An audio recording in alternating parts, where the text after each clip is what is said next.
ராகவின் வார்த்தைகள் சங்கரப்பாவை திகைப்பில் ஆழ்த்தின. அவன் கண்கள் கலங்கியபடி தொடர்ந்தான். நான் வித்யாவை திருமணம் செய்ய விரும்புகிறேன். அவளும் என்னை காதலிக்கிறாள். ஆனால் அவள் தந்தை ஒப்புக்கொள்ள வேண்டுமெனில் எனக்கு ஒரு குடும்பம் இருப்பதாக காட்ட வேண்டும். அதனால்தான் தந்தைக்கு வாடகை வேண்டும் என்று செய்தித்தாளில் விளம்பரம் கொடுத்தேன். மாமாவிடம் நான் விரும்புவது என் தந்தையின் வேடமணிந்து வித்யாவின் குடும்பத்தை ஒருமுறை சந்திக்க வர வேண்டும். அதற்கு நான் 10,000 ரூபாய் முன்பணமாக தருவேன். சங்கரப்பாவின் இதயம் ஒரு கணம் நின்றது. இது ஒரு விசித்திரமான கோரிக்கை. ஆனால் உண்மை இதுதான். அவர்களுக்கு இனி வீடு இல்லை, தங்க இடமில்லை. ஒரு கணம் இருவருக்கும் இடையே மௌனம் நிலவியது. பின்னர் சங்கரப்பா மெதுவாக தலையசைத்தார். சரி மகனே, என் இருப்பு உன் வாழ்க்கையை மேம்படுத்துமெனில் நான் இந்த வேடமணிவேன். ராகவின் முகத்தில் ஆறுதல் பரவியது. அப்போது அவன் தொலைபேசி ஒலித்தது. வித்யாவாக இருக்க வேண்டும். அவன் விரைவாக தொலைபேசியை எடுத்தான். மறுபுறம் வித்யாவின் குரல் பதற்றத்துடன், ராகவ், நீ ஏதாவது செய்தாயா? என் திருமணம் வேறு எங்காவது உறுதியாகிவிடும். ராகவ் சங்கரப்பாவை ஒரு பார்வை பார்த்து, வித்யா, கவலைப்படாதே. நான் ஒரு தந்தையை கண்டுபிடித்து விட்டேன். விரைவில் உன் தந்தையை சந்திப்போம் என்றான். வித்யாவுக்கு தன் தந்தையின் கண்டிப்பான கேள்விகளை அடுக்கி வைக்கும், பொய்யை உடனே கண்டுபிடிக்கும் குணம் நன்கு தெரியும். அவள் சொன்னாள், சரி, நாளை நான் வருகிறேன். நாம் ஒரு பயிற்சி செய்யலாம். அப்பாவின் முன்னால் ஒரு தவறும் நடக்கக்கூடாது. ராகவ் ஒப்புக்கொண்டான். சங்கரப்பா அன்று ராகவின் வீட்டில் தங்கினார். வீடு விசாலமாகவும் வசதியாகவும் இருந்தது. உணவு தயாரிக்க ஒரு வேலைக்காரன் இருந்தான். அன்று மாலை ராகவும் சங்கரப்பாவும் உணவு மேசையில் அமர்ந்திருக்கும்போது கதவு மணி ஒலித்தது. வித்யாவாக இருக்க வேண்டும். எளிமையான சுடிதார் அணிந்திருந்தாலும் அவள் கண்களில் காதலும் நம்பிக்கையும் மின்னின. அவள் சங்கரப்பாவின் காலை தொட்டு வணங்கினாள், உண்மையான மருமகளைப் போல. சங்கரப்பா ஒரு கணம் திகைத்து பின்னர் சொன்னார், உன் வாழ்க்கை மகிழ்ச்சியால் நிறையட்டும் மகளே. பயிற்சி தொடங்கியது. வித்யா ஒரு கேள்விகளின் பட்டியலை தயாரித்திருந்தாள். உங்கள் பெயர்? முன்பு என்ன வேலை செய்தீர்கள்? ராகவின் பள்ளி படிப்பு எங்கே? உங்கள் பிறந்த ஊர் எது? ஒவ்வொரு கேள்விக்கும் பதிலை மனப்பாடம் செய்தார்கள். ஆனால் ஒரு பிரச்சினை. சங்கரப்பா அடிக்கடி ராகவை பிரகாஷ் என்று அழைத்தார். ராகவும் வித்யாவும் ஒருவரை ஒருவர் பார்த்து சிரித்தனர்.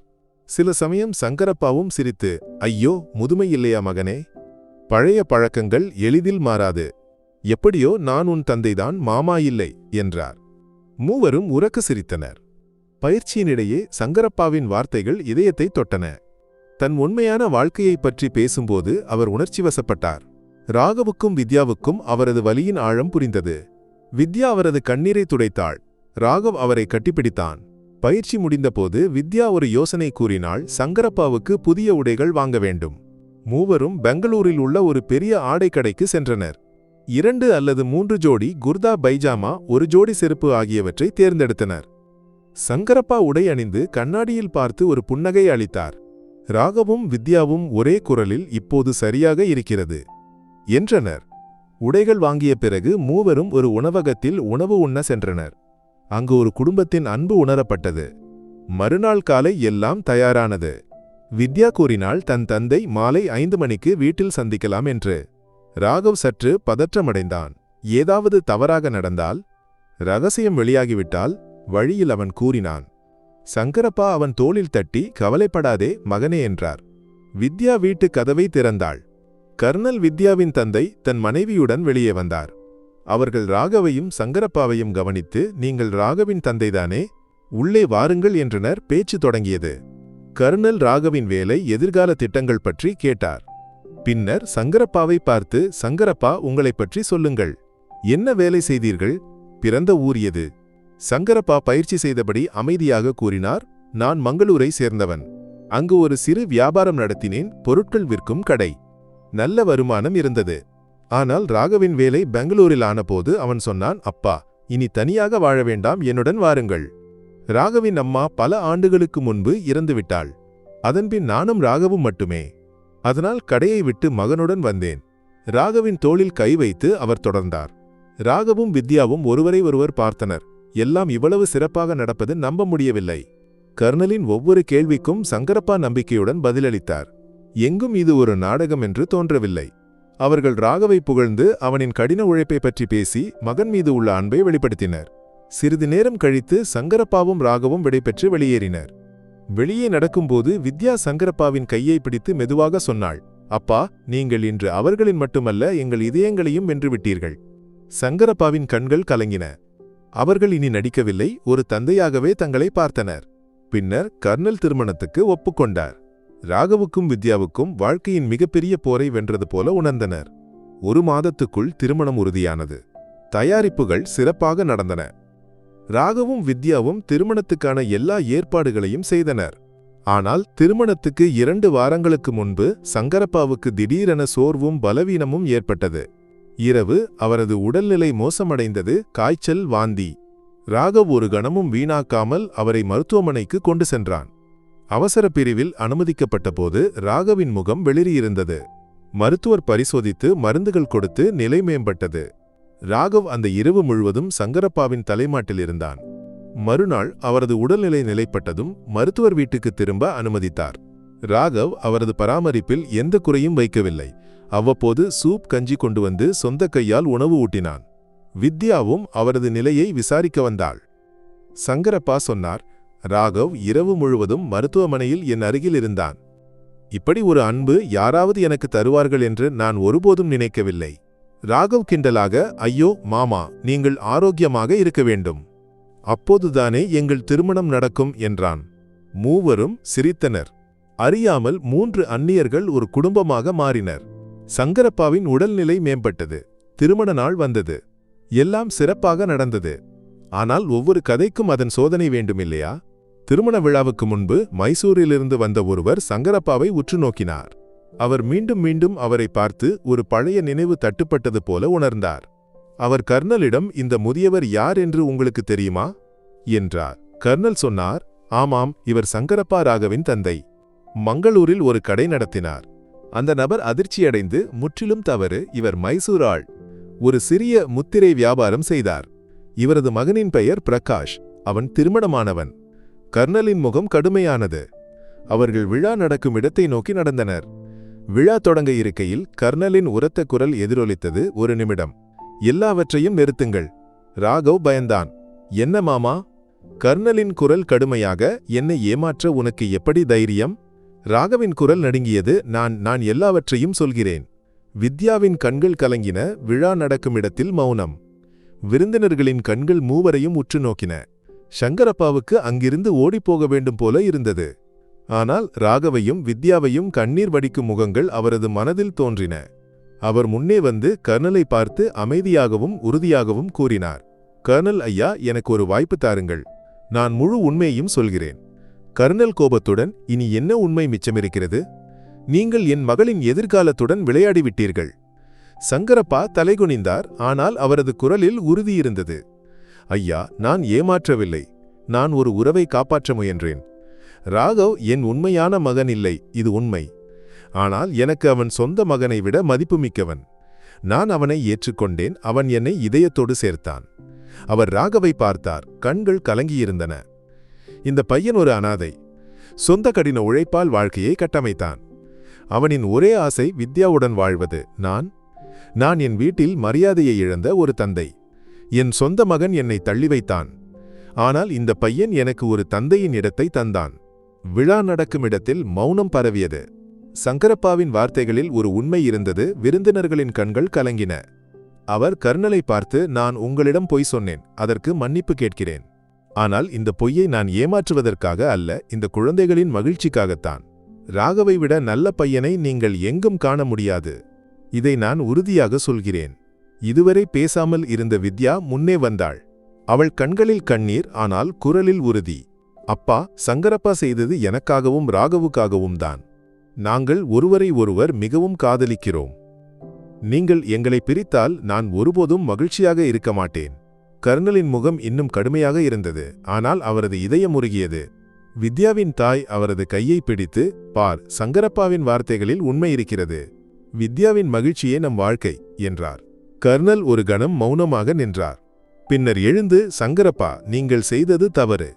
ஆனால் உங்கள் வார்த்தைகளும் இந்த குழந்தைகளின் அன்பும் என்னை சிந்திக்க வைத்தன.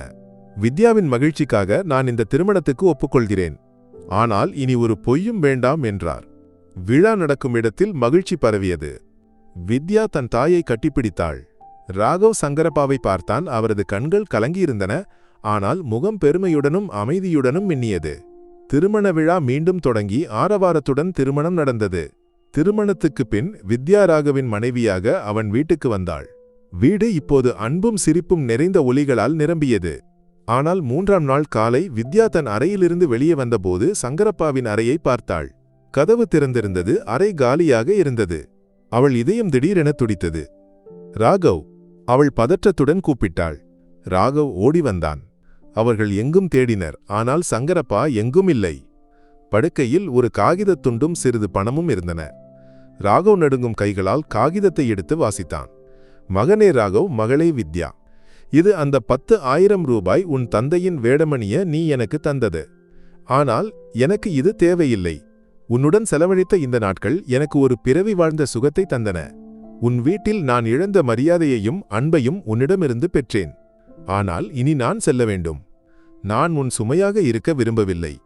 உன் புதிய வாழ்க்கை தொடங்கிவிட்டது, அதை மனம் திறந்து வாழு. என் ஆசிர்வாதங்கள் எப்போதும் உன்னுடன் இருக்கும், சங்கரப்பா. வித்யாவின் கண்களில் கண்ணீர் வழிந்தது. அப்பா, எங்களை விட்டு போய்விட்டார். அவள் குரல் நடுங்கியது. ராகவின் நெஞ்சில் ஒரு முள் குத்துவது போல இருந்தது. இல்லை வித்யா, அவன் உறுதியாக சொன்னான். அவர் அதிக தூரம் சென்றிருக்க மாட்டார்.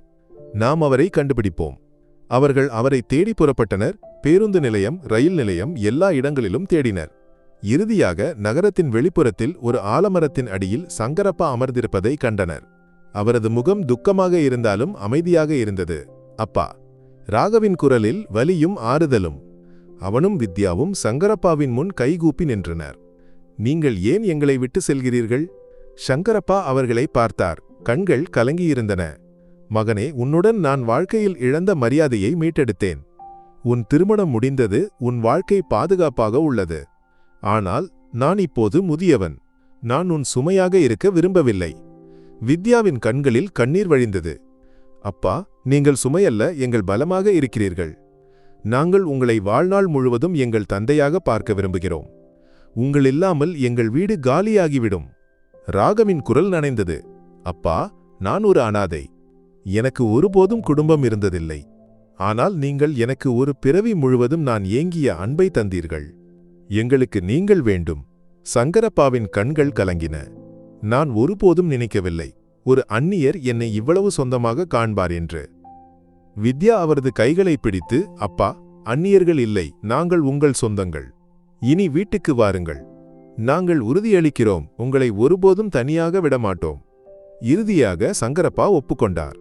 ராகவும் வித்யாவும் அவரை கட்டிப்பிடித்தனர். அனைவரும் ஒன்றாக வீட்டுக்கு திரும்பினர். ஆனால் மறுநாள் ராகவின் வீட்டில் ஒரு எதிர்பாராத தட்டல் கேட்டது. வித்யா கதவை திறந்தாள். முன்னாள் பிரகாஷ். அவன் முகம் துக்கத்தாலும் மனமாற்றத்தாலும் நிறைந்திருந்தது. அப்பா இங்கே இருக்கிறாரா? அவன் மெதுவாக கேட்டான். வித்யா அவனை உள்ளே அழைத்தாள். சங்கரப்பா அப்போது வீட்டு முற்றத்தில் ராகவுடன் தேநீர் அருந்திக் கொண்டிருந்தார். பிரகாஷை பார்த்ததும் அவர் திகைத்தார். பிரகாஷ்? அவரது குரலில் ஆச்சரியமும் வலியும். பிரகாஷ் அவரது காலில் விழுந்தான். அப்பா, என்னை மன்னிக்கணும். நான் உங்களை தள்ளி வைத்தேன். உங்கள் மரியாதையை இழக்க நான் பார்த்து கொண்டிருந்தேன். ஆனால் நீங்கள் வீட்டை விட்டு சென்றபோது நான் என்ன இழந்தேன் என்பது புரிந்தது. சங்கரப்பாவின் கண்கள் கலங்கின. பிரகாஷின் கண்ணீர் கீழே விழுந்தது. அப்பா, நான் தவறு செய்தேன். லட்சுமிக்கும் தன் வார்த்தைகளுக்கு மனமாற்றம் உள்ளது. சின்ன தினமும் உங்களை பற்றி கேட்கிறாள். சங்கரப்பா பிரகாஷை பார்த்து, மகனே, நீ என் மகன். நான் எப்போதும் உன்னை நேசிப்பேன். ஆனால் நான் இங்கு என் புதிய உலகத்தை கட்டமைத்து விட்டேன். அவர் ராகவையும் வித்யாவையும் சுட்டிக்காட்டினார். இந்த குழந்தைகள் என்னை மிகவும் பராமரிக்கிறார்கள். இவர்கள் எனக்கு அன்பும் மரியாதையும் தந்தார்கள். இவர்கள் இல்லாமல் நான் முழுமையடைய மாட்டேன். பிரகாஷ் மீண்டும் முயன்றான். அப்பா, நான் உங்கள் ஒவ்வொரு வார்த்தையையும் கேட்பேன். தயவு செய்து வீட்டுக்கு வாருங்கள். சங்கரப்பா தலையசைத்தார். இல்லை பிரகாஷ், என் முடிவு மாறாது. ஆனால் சின்னுவை பார்க்க நான் வருவேன். எப்போதும் வருவேன். என் வீடு இனி இங்குதான். நான் உன்மீது கோபப்படவில்லை மகனே. ஆனால் எனக்கு தேவையில்லாத இடத்துக்கு திரும்பி போக நான் விரும்பவில்லை. மரியாதை கிடைக்கும் இந்த இடத்தில் என் கடைசி மூச்சையும் எடுப்பேன்.